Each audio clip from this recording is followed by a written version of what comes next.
নমস্কার, আপনারা দেখছেন বিগ নিউজ, আর সঙ্গে আমি অনিকেত।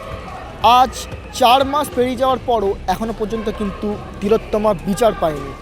আমরা এর মধ্যেই দেখেছি যে চারিদিকে বিভিন্ন ধরনের মানুষ বিভিন্ন রকমভাবে যে যেরকমভাবে পেরেছে প্রতিবাদ জানিয়েছে, কিন্তু তার কোনো ধরনের ফল কিন্তু আমরা দেখতে পাইনি। আর এর মধ্যেই আমরা দেখতে পেয়েছি যে আর.জি. কর হাসপাতালের যে প্রাক্তন অধ্যক্ষ সন্দীপ ঘোষ, সে কিন্তু জামিনে ছাড়া পেয়ে গেছে। এই সব বিষয়গুলি নিয়ে এবং অভয়ার দ্রুত বিচারের দাবিতে আজকে ধর্মতলার ডোরিনা ক্রসিংয়ে এক প্রতিবাদ সভার আয়োজন করা হয়। চলুন দেখে নেওয়া যাক সেই চিত্রগুলি।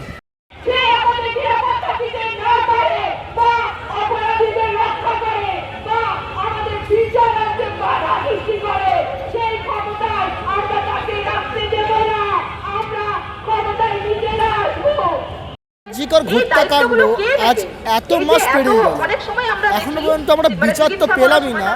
তারপর আমরা দেখতে পাচ্ছি যে এর জন্য যারা জেলে গিয়েছিল, সন্দীপ ঘোষ এবং এছাড়াও অন্যান্য যারা জেলে গিয়েছিল, তারা কিন্তু ছাড়া পেয়ে গেল। কি বলবেন এই বিষয়ে? ওরা ছাড়া পায়নি, জামিন পেয়েছে। এখন হচ্ছিল আমরা সত্যি সত্যি এতদিন ধরে অপেক্ষা করছি। সুপ্রিম কোর্ট স্বতঃপ্রণোদিত হয়ে মামলাটাকে নিয়ে গেল, নিয়ে গিয়ে তারা বিচার শুরু করলো এবং সেখানটাতে যেটা হলো, প্রথম দুদিন, খুব বেশি হলে দুদিন, অভয়ার খুনের ব্যাপারটা আলোচনা হলো। তারপর দেখলাম সেই আলোচনার ব্যাপারটা সুপ্রিম কোর্টে হচ্ছে না।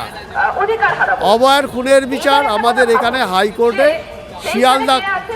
শিয়ালদা কোর্টে হচ্ছে এবং ওখানে সুপ্রিম কোর্টে অভয়ার খুনের ব্যাপারটা সেকেন্ডারি হয়ে গিয়ে ওখানে অভয়া যাতে আর না হয়, তার যে স্বাস্থ্য ব্যবস্থার যে উন্নতি সেই ব্যাপারে তারা বেশি আগ্রহী।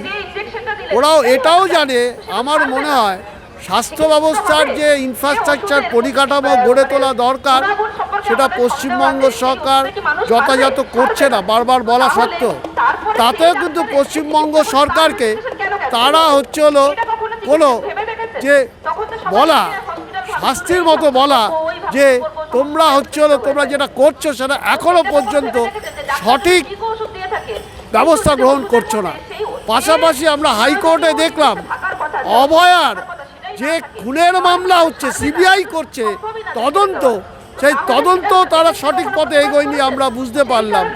তার কারণ সুপ্রিম কোর্ট বলেছিল খাম বন্ধ দেখে ওখানে ভয়ানক গন্ডগোল হয়েছে এবং ভয়ানক ঘটনা ঘটেছে। সেই ভয়ানক ঘটনা তো শুধু একজন ঘটাতে পারে না, অনেকে ঘটিয়েছে। এবং তার জন্য যে প্রমাণ লোপাটের যে কারণগুলো আমরা খবরের কাগজে না, সমস্ত জায়গায় সে কদিন দেখেছি কিভাবে প্রমাণ লোপাট করা হয়েছে। সবাই আমরা সাক্ষী। যারা প্রমাণ লোপাট করেছে তাদের যে প্রমাণ লোপাটের যে আদালতে যে বিচার হওয়া দরকার, সেটা চলে গেল পেছনে। ইডির বিচারটা সামনে চলে এলো। সেই ইডির বিচারের মধ্যে শেষে কি দুর্নীতি করেছে, অবশ্যই সেটা বিচার হওয়া দরকার। কিন্তু তারা যে প্রমাণ লোপাটের যে প্রধান দোষী, শুধু ওরা দুজন নয়, আরও অনেকে আছে। দেখা যাচ্ছে মেডিকেল কাউন্সিলের সব হর্তাকর্তারাও সেদিন ওই খুনের জায়গায় উপস্থিত ছিল, যেটা থাকা উচিত না। এবং কান টানলে মাথা আসে, এই ভয়ে এখন আমরা মনে করছি সিবিআইও কিন্তু অনেক, তারা বিচার যে করবে, তদন্ত করবে, তদন্তকে লঘু করে দিচ্ছে। এবং আমাদের মনে হচ্ছে কেন্দ্রীয় সরকার এবং রাজ্য সরকার তারা যৌথভাবেই চাইছে যে মাথা যাতে না আসে, কান টানার ফলে মাথা যাতে না ধরা পড়ে, তার জন্য এই চার্জশিট দেওয়া হলো না। আমাদের দাবি এই চার্জশিটটা দেওয়া হোক, সাপ্লিমেন্টারি চার্জশিট। এবং পশ্চিমবঙ্গ সরকার চার্জশিট দেওয়ার যে পারমিশন, তার অনুমতিও দিল না। কি যোগসাজশটা আমরা বুঝতে পারছি। একদিকে চার্জশিট দেওয়ার জন্য আমরা বলছেন যে চার্জশিট দিচ্ছে না, আবার তার অনুমতি কিন্তু পশ্চিমবঙ্গ সরকার দিচ্ছে না।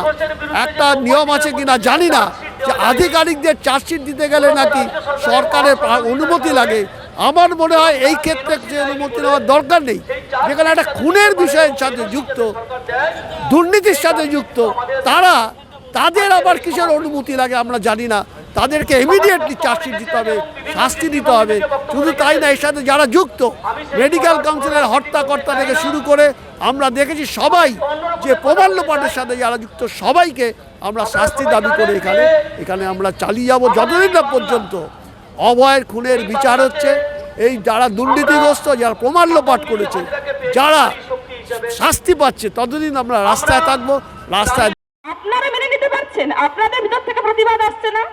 কোন দিন আপনারা প্রতিবাদ করবেন?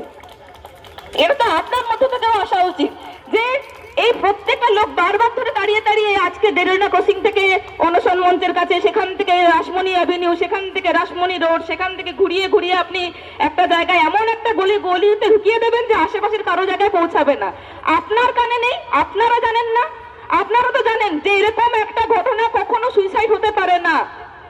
আমাদের ট্যাক্সের টাকায়, জনগণের ট্যাক্সের টাকায় এই পুলিশ যারা দাঁড়িয়েছে, দেখুন এখানে প্রথম থেকেই আমরা বলে এসেছি যে এখানে কোনো প্রভাবশালী কেউ রয়েছেন, এবং যেখানে ফারাক্কা এবং জয়নগর কুলতলির বিচার হয়ে গেল কদিন আগে দেখলেন, তার বিচারের ফাঁসির শুনানি দেওয়া হলো, তার জাজমেন্ট দেওয়া হলো, তারপরেও এইটা কেন 90 দিনের মধ্যে সিবিআই চার্জশিট পেশ করতে পারলো না সময়ের মধ্যে?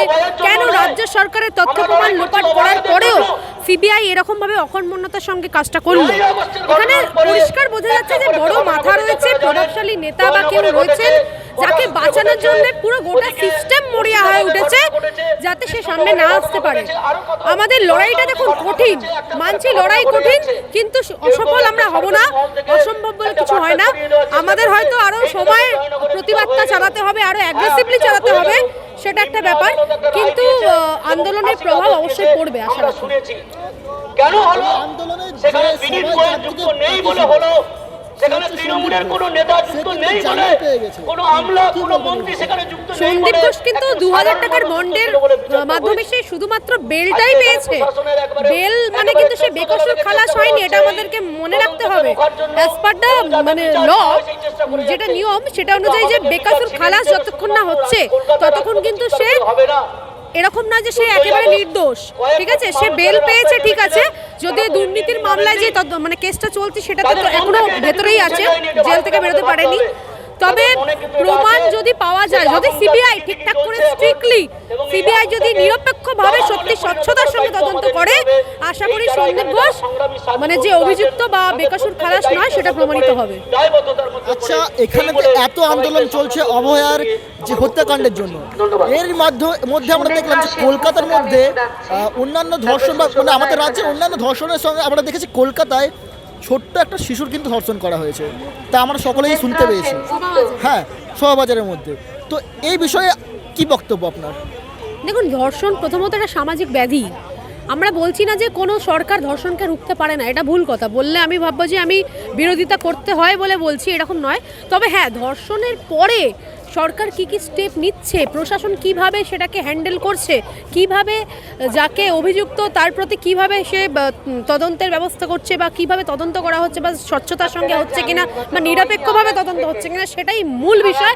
এবং সেফটির ওপর জোর দেওয়া, যেমন রাস্তাঘাটে মেয়েদের নিরাপত্তা থেকে শুরু করে প্রত্যেকটা জায়গায় সিসিটিভি ক্যামেরা লাগালে অন্তত যারা দোষী বা যারা মানে এই ধরনের চিন্তা ভাবনা মাথায় আনেন, তারা এইটুকু ভয় পাবেন যে আমি ধরা পড়ে যাব পরবর্তীকালে। এই ভয়টা তাদের থাকা উচিত। আমার মনে হয় কিছু পদক্ষেপ নেওয়া উচিত। রাত্রি সাথী বলে একটা পদক্ষেপ নিয়েছিলেন তিনি, কিন্তু সেটাতে আদৌ কোনো লাভ হয়নি। তারপরে দেখা গেছে যে যিনি লেডি কমিশনার, যিনি লেডি পুলিশ ছিলেন, তিনি নিজেই অসভ্য ব্যবহার করেছিলেন মহিলার সঙ্গে। তো অনেক কিছু সিস্টেমে চেঞ্জ করতে হবে। সামাজিক ব্যাধি একটা ধর্ষণ, সেটাকে রোখার জন্য সবাইকে একসাথে লড়তে হবে, এবং অপরাধীদেরকে যাতে না বাঁচায় রাজ্যের প্রশাসন, সেটা অবশ্যই রাজ্যের প্রশাসনের দায়িত্ব। সেই যখন একটা খুন ধর্ষণ হয়েছে, তারপর থেকে আপনারা সবাই মিলে সেখানে আমার লজ্জা করে যে কিছু ডাক্তারও এটাতে ইনভলভ রয়েছে, যে ডাক্তাররা ওথ নিয়েছে চিকিৎসা করার জন্য, সাধারণ মানুষকে পরিষেবা দেওয়ার জন্য। সেই রকম আশা করি পুলিশ না হোক, এরকম সেরকম কিছু না কিছু ওথ নিয়ে থাকেন, আমি জানি না, নিশ্চয়ই নিয়ে থাকেন। তো আপনাদের কাছে কি এটা এক্সপেক্টেড নয় যে আপনারাও এরকম ঘটনা যদি চোখের সামনে হয়, এত পুলিশ কর্মী রয়েছে, তার মধ্যে একজন দুজনও কেউ প্রতিবাদ করতে পারছেন না? যেদিন আপনাদের পরিবারে কারো যদি এরকম ঘটনা ঘটে, সেদিন মেনে নিতে পারবেন তো? সেদিন নিজেকে ক্ষমা করতে পারবেন তো?